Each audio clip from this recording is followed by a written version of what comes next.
Dá só uma olhada ao seu redor. Você está percebendo o que está acontecendo? O inimigo, na real, não quer que você peque. Ele não precisa te convencer a abandonar Jesus.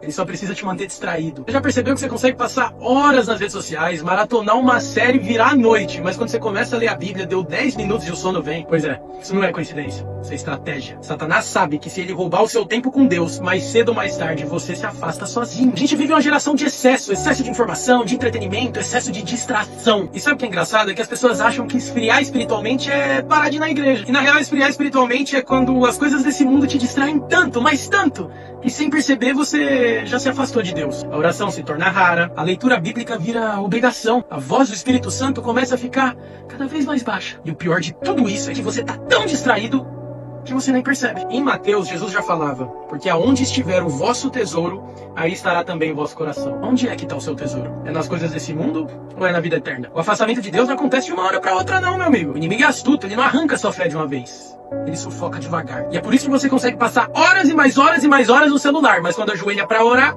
as palavras não saem. E de novo, isso não é coincidência, é guerra espiritual. O mundo tá gritando por sua atenção, mas o Espírito Santo tá te chamando em silêncio. A real pergunta é, você ainda consegue ouvir? Ou melhor, você quer ouvir? Porque o diabo não tá tentando fazer você pecar. Ele só quer te manter longe de Deus. O pecado é só consequência da distância. E quando você menos perceber, nem faz falta mais a presença de Deus. Mas não se engane, porque Deus é bem claro nas Escrituras. Porque se a distração leva ao afastamento, o afastamento leva ao pecado, o pecado a gente já conhece, né? Tá em Romanos. Porque o salário do pecado é a morte, mas o dom gratuito de Deus é a vida eterna, por Cristo Jesus nosso Senhor. E aí, qual que você prefere? Menos distração e mais presença de Deus. Porque no final, o que é passageiro vai sumir. Mas quem busca o Senhor permanecerá para sempre. E se essa palavra te tocou de alguma forma, compartilhe ela com alguém e de espalhar o Evangelho.